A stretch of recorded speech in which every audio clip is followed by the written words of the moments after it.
Salve, salve meus amigos do Execução Fiscal em Curso. 19 horas já é 48 minutos, muito boa noite. Vamos retomar o nosso projeto Execução Fiscal 360, um giro de 360 graus sobre os principais assuntos da execução fiscal, sempre com conteúdo quente, aplicável, prático, com um viés realmente e com os olhos no nosso cotidiano, nas execuções fiscais. Então, pessoal, eu reservei, na verdade, vocês reservaram, nem fui eu, porque eu percebia que o algoritmo me falou que vocês gostaram de um certo assunto, de um tratado num outro vídeo, uma resposta a uma dúvida de um seguidor, daquelas minhas caixinhas, afinal de contas as caixinhas estão sempre à disposição para perguntas, enfim. E uma dessas respostas me despertou atenção, me chamou muito a atenção, porque o algoritmo mostrou esse vídeo para muitas e muitas pessoas, foram muitas milhares de pessoas, e isso é uma evidência nestas nossas redes sociais, vocês já sabem isso, nem preciso ficar explicando, que na verdade é uma manifestação de interesse. Este é um conteúdo que vocês entenderam por relevante, por isso eu separei. E se trata justamente, como eu coloquei na chamada, aquela situação em que o executado, o devedor fazendário, o contribuinte inadimplente está com aquela situação de crise, né? O dinheiro apertou, faltou recursos para enfrentar todo o seu passivo fiscal. E hoje mesmo eu falava com um amigo e acaba sendo uma realidade, uma certa postergação no pagamento dos débitos tributários. A gente percebe isso na prática em virtude de que débitos com fornecedores, com banco, às vezes o banco financia capital de giro, às vezes, e também a banco fornecedor e os empregados, né, débitos trabalhistas, são débitos muito prementes que, se não pagos em tempo e modo, acabam sufocando a manutenção da atividade empresária. Daí que os débitos tributários, lamentavelmente, acabam sendo postergados. É isso que a gente percebe, é uma realidade. Isso vem mudando com o emprego de mecanismos extrajudiciais de cobrança, o que eu denomino como uma cobrança sistêmica, fazendo um certo controle multilateral sobre a vida do empreendedor, de forma que ele recebe inúmeros, digamos assim, estímulos a se manter de forma adimplente, conforme, não é? Uma conformidade tributária diante do ordenamento. Ele vem sendo premido, mas ainda assim a gente percebe também a superveniência desta inadimplência por uma situação de crise. E eu estava lendo esses dias uma resenha daquele conhecido, uma obra-prima do Samuel Beckett, né, Esperando Godot.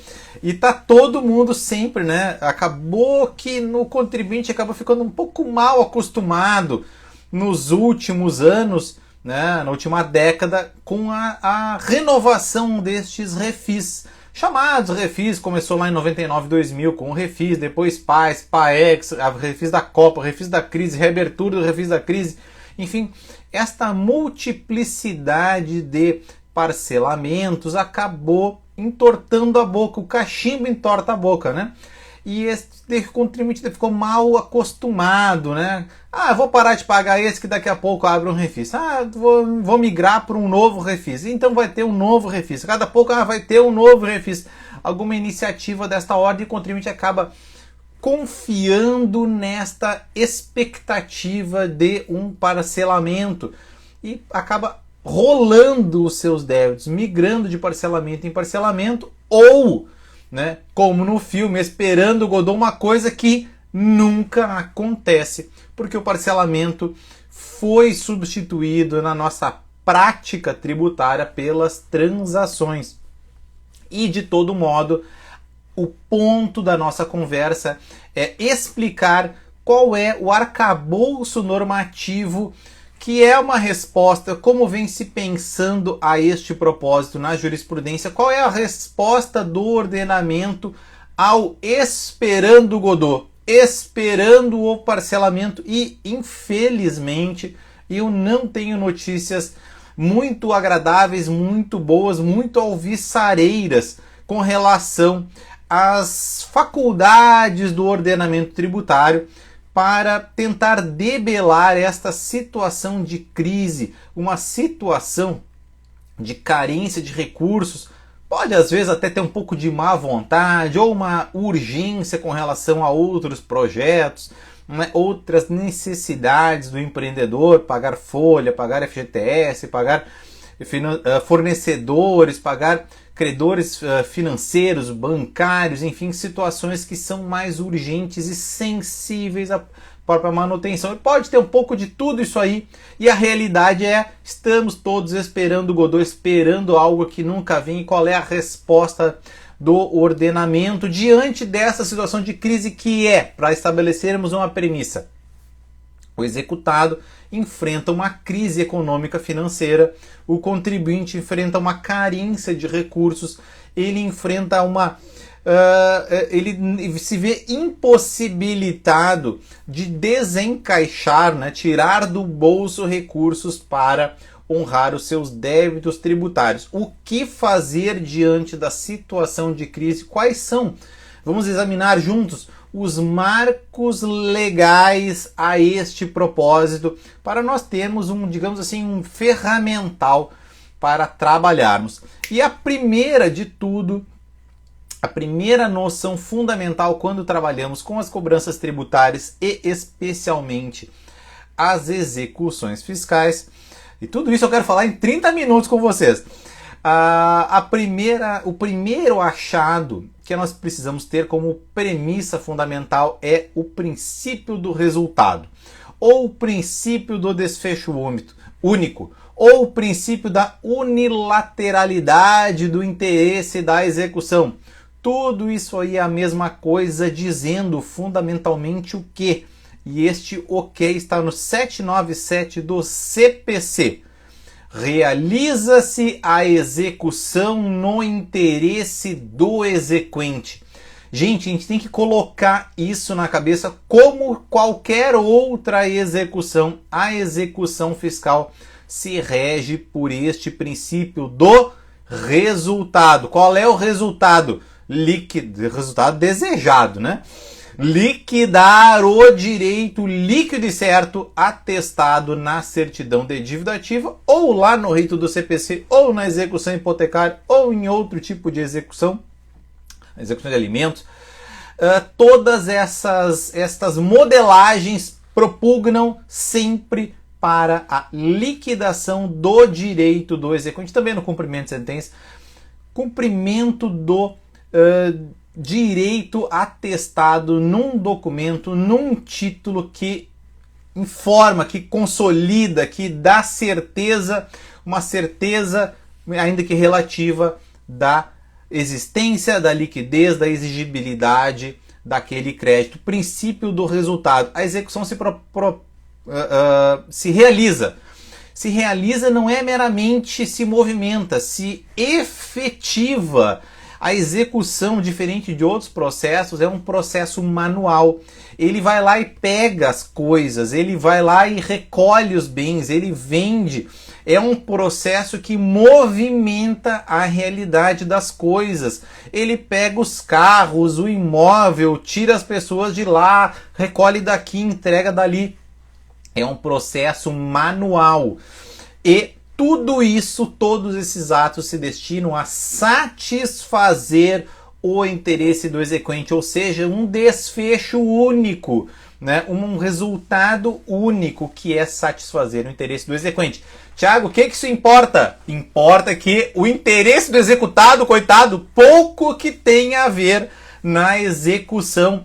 E na execução fiscal, menos ainda. Menos ainda porque a nossa lei de execuções deixa muito e pouco espaço para as manifestações do executado.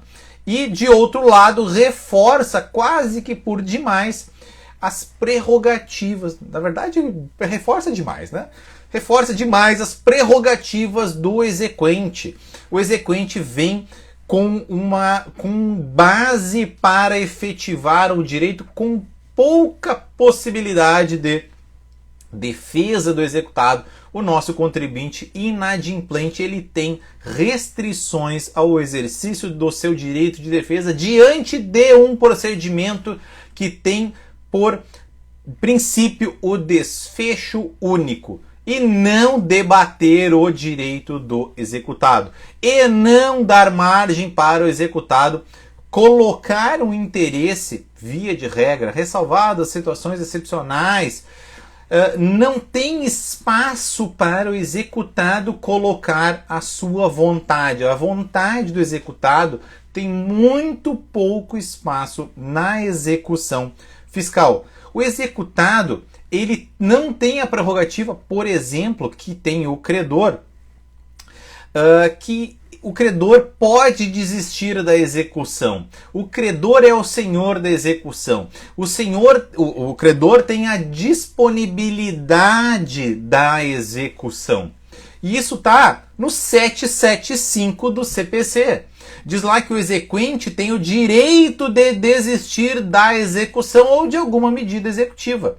Ele pode, agora eu quero abrir mão dessa penhora aqui. Agora eu não quero levar isso para leilão. Agora eu quero substituir essa penhora. Agora eu quero desistir, quero a extinção da execução. Não me interessa mais malhar em ferro frio. O que o executado tem que ver com isso? Nada.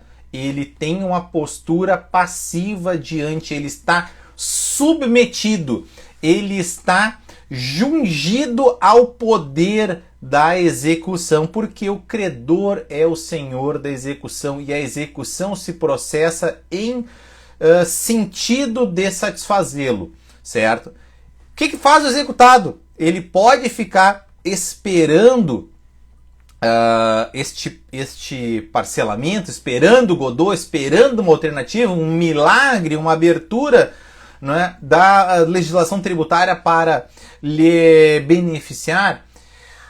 Às vezes o executado faz esse tipo de postura, né, de postergar o enfrentamento desse passivo fiscal. De todo modo, o executado, como eu disse, ele está exposto aos efeitos da execução que se processa independentemente, essa palavra que me faltou, independentemente do interesse do executado. Quem é que tem interesse na execução?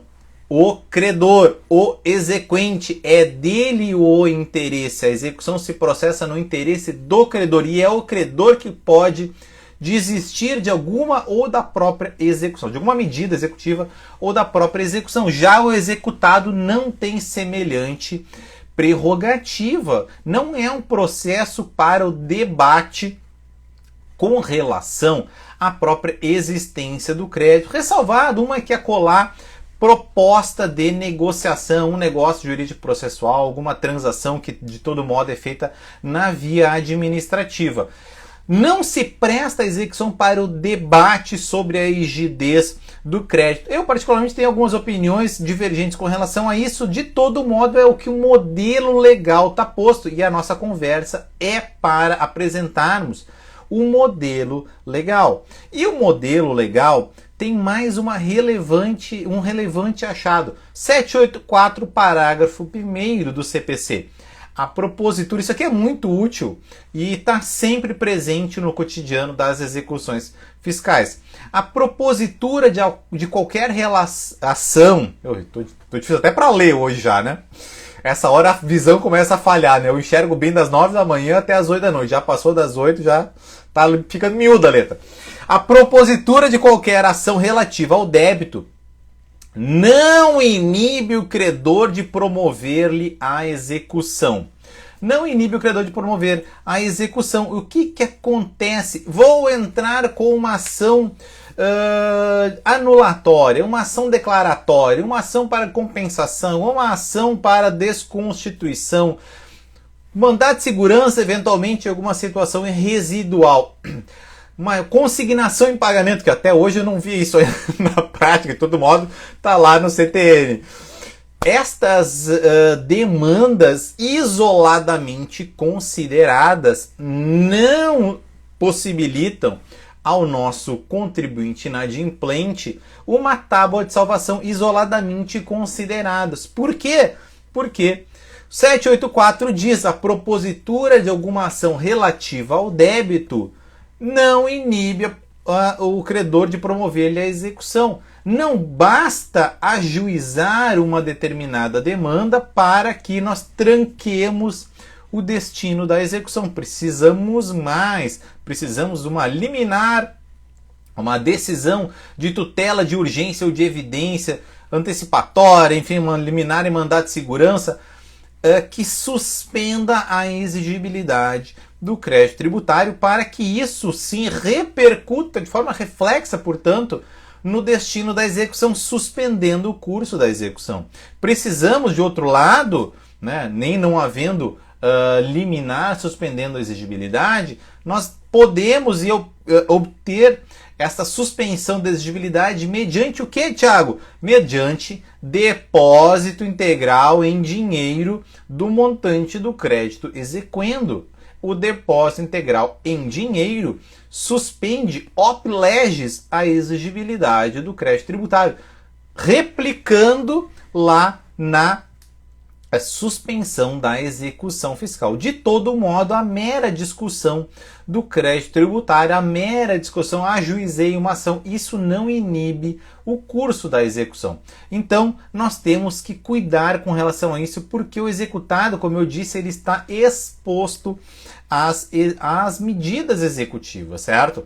E esta crise da execução, a crise da execução consistente na carência de bens penhoráveis ou na impossibilidade fática de liquidez, coisas do tipo, enfrentada pelo contribuinte inadimplente, esta dificuldade, esta crise que repercute na execução, esta crise vai ser tratada de forma cogente na nossa Lei de Execuções, artigo 40, que diz: o juiz suspenderá a execução, certo? O juiz suspenderá a execução quando não localizados bens penhoráveis. E mais do que isso, o STJ, RESP repetitivo 1.340.553, na ementa diz expressamente: nem o juiz nem a Procuradoria são senhores do termo inicial do prazo de suspensão, previsto então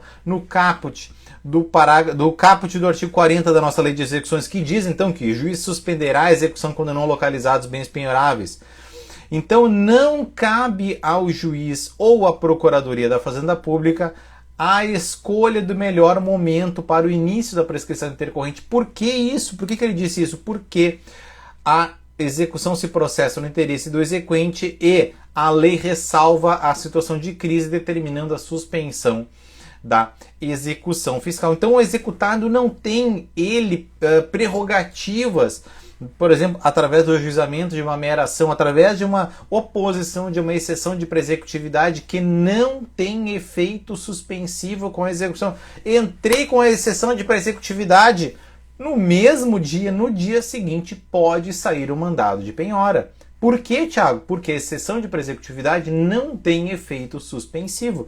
Apresentei a exceção de presecutividade, pode ter bloqueio e esbajute no mesmo dia, certo? É um modelo legal. Como eu disse, são os marcos legais e como eles são aplicados, interpretados na prática, que eu queria tratar com vocês. E aí então o executado cada vez está ficando numa situação mais difícil, mais intrincada, é um brete mesmo. E esse brete, vejam só, não adianta ficar esperando Godot, esperando, né, esta solução quase que milagrosa, uma tábua de salvação que o executado, como nós vimos, não pode construir pela sua própria iniciativa. E ele não pode construir pela sua própria iniciativa porque nós precisamos de lei para suspender ou extinguir crédito tributário. Nós precisamos ter base legal para que possamos objetivar uma suspensão da exigibilidade do crédito tributário, que, como eu disse, via de regra, ou por liminar ou por depósito, isso vai repercutir favoravelmente no curso da execução. E esta suspensão da exigibilidade do crédito tributário, vejam só, 141 do CTN, primeiro que eu falei foi do 97, né? Mas o 141 diz em mais específico que o crédito somente se modifica, extingue ou tem sua exigibilidade suspensa nos casos previstos nesta lei, que é o CTN.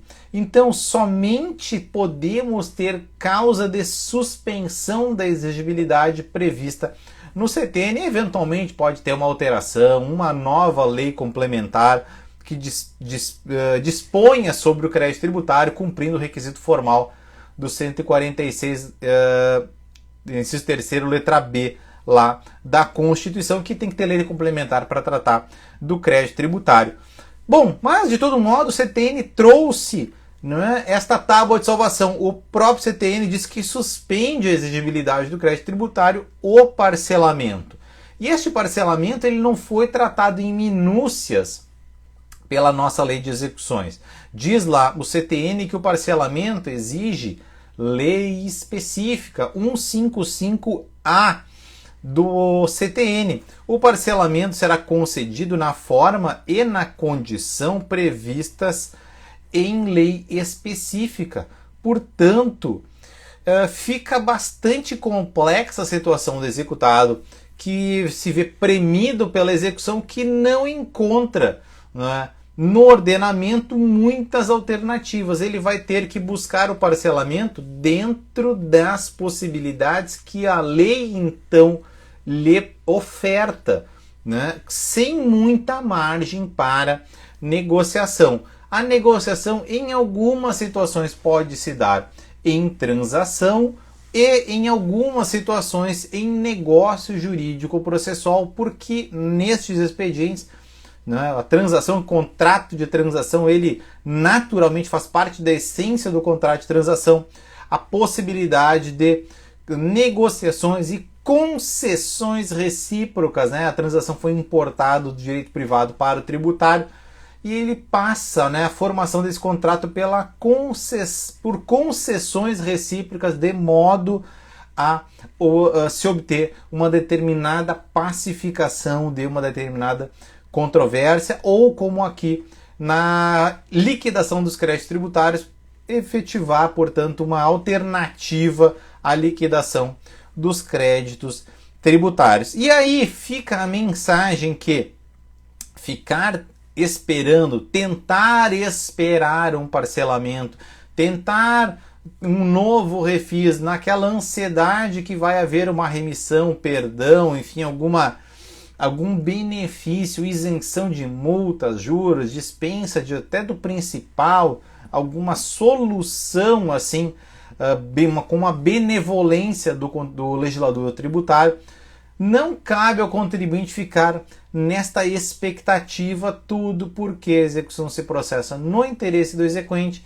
O executado tem margem de manobra bastante estreita e fica exposto à efetivação das medidas constritivas que visam, como falamos, né, liquidar o interesse do exequente, né, liquidar aquele crédito tributário atestado na certidão de dívida ativa.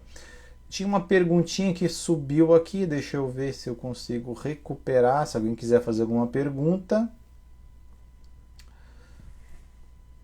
Ah, é verdade. Aqui a Renata, as transações tributárias nas atuais condições são, na maioria dos casos, melhores do que as dos parcelamentos especiais anteriores. É verdade.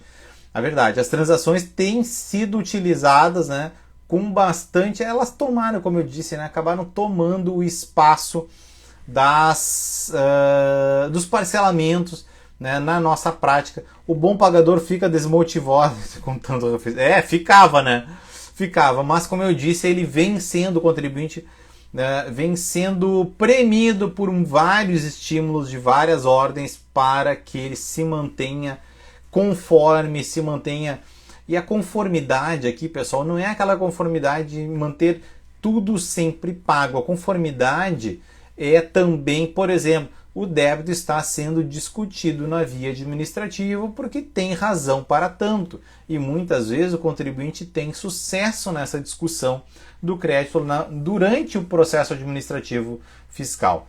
ao longo deste processo ele está conforme o crédito está com a sua exigibilidade suspensa. Ele tem direito à certidão positiva com efeitos de negativa. Ele pode também se manter conforme um parcelamento ou uma liminar ou alguma situação que lhe dê a conformidade tributária à causa de suspensão da exigibilidade. Ou, eventualmente, no curso da execução fiscal, a execução está totalmente garantida ou temos seguro garantia cobrindo o valor da execução com aquele acréscimo de 30% para satisfazer a regulamentação administrativa, né? Para sempre, sem data final de vigência da cobertura securitária, enfim, com esta garantia bastante potente, equivalente ao dinheiro, ele vai ter a possibilidade de dormir tranquilo, sem medo de ter, de amanhecer, né, com as suas contas bancárias bloqueadas ou algum outro tipo de medida constritiva bastante desagradável aí, ou que perturba o funcionamento da atividade empresária. Mais perguntas, pessoal? Eu esgotei para fazer sempre a nossa conversa em no máximo 30 minutos dentro desse projeto Execução Fiscal 360 para darmos um giro sobre estes assuntos bastante importantes aqui da execução fiscal. Williams perguntando, é possível o sujeito passivo tomar a iniciativa de oferecer um percentual do seu faturamento como forma de pagamento e suspender a execução? Sim, a oferta do faturamento, penhora do faturamento, é sim possível. No passado houve iniciativas de penhora, não é? Uma espécie de parcelamento, não é parcelamento, é uma penhora do faturamento em valores fixos, por exemplo. Esse é um típico caso para negócio jurídico processual para se buscar a conformidade tributária, no sentido de que é possível que a Fazenda concorde eventualmente, né, diante de uma análise do ritmo do faturamento daquele contribuinte. Ele pode calcular, olha, meu faturamento é tanto, 5%, 4%, 10%, 7%, 5%, enfim, 3% ou 4%, representam tanto. Isso é superior, por exemplo, a uma parcela de um parcelamento, é superior a uma parcela de uma transação. É interessante para a Fazenda, então, receber deste modo. Isso já houve, não tem problema com relação a isso, mas tem que ter, digamos assim, uma solidez, né? Não adianta, vou oferecer uma penhora de faturamento e a gente não sabe qual é o faturamento da empresa. Muitas vezes ela não traz esses elementos, muitas vezes a Fazenda, eu quero a penhora de dinheiro porque é preferencial, é preferencial lá no artigo 11 da nossa lei de execuções, então vai sempre da preparação. A Fazenda acata a prescrição da EPE, não tem honorários, mesmo defesa de sócio espólio que não poderia ser redirecionado. Davi, eu não posso manifestar sobre processos específicos, tá? Mas a jurisprudência do STJ entende que se houver erro neste ajuizamento, né, foi ajuizada a execução contra o Mévio, para usar aqueles exemplos do penal lá, o Mévio. E aí é muito desagradável falar o nome de uma pessoa que a gente conhece, enfim. E aí o Mévio já é falecido.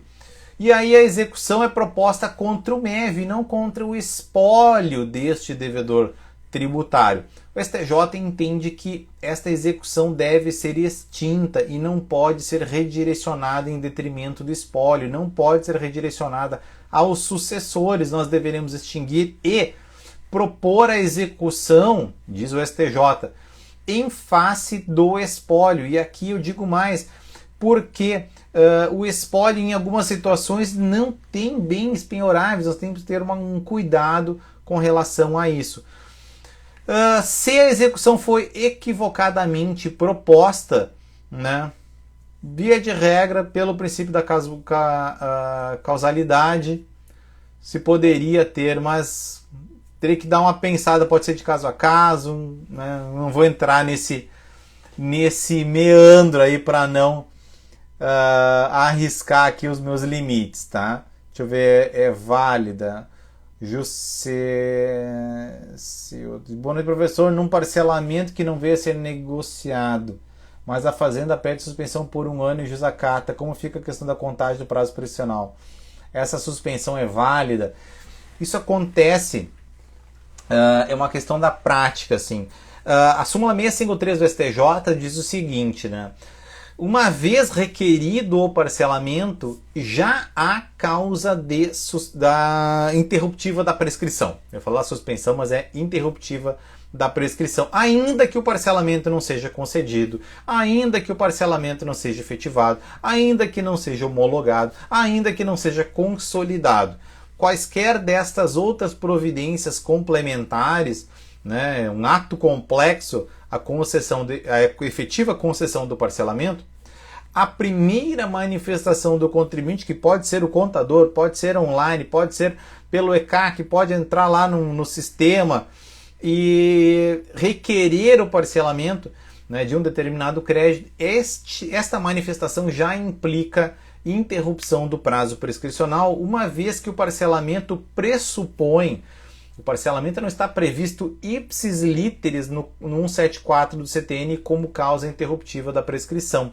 Mas o CTN, ele exige uma manifestação, mesmo extrajudicial, como é um pedido de parcelamento, e esta manifestação é causa a manifestação, ainda que extrajudicial, reconhecendo o débito, é causa interruptiva. Então, é íncito ao parcelamento o reconhecimento do débito, que, como eu disse, ainda pode não ter sido consolidado o parcelamento e ainda assim fica interrompida. Agora, a suspensão, a gente depende, o que acontece?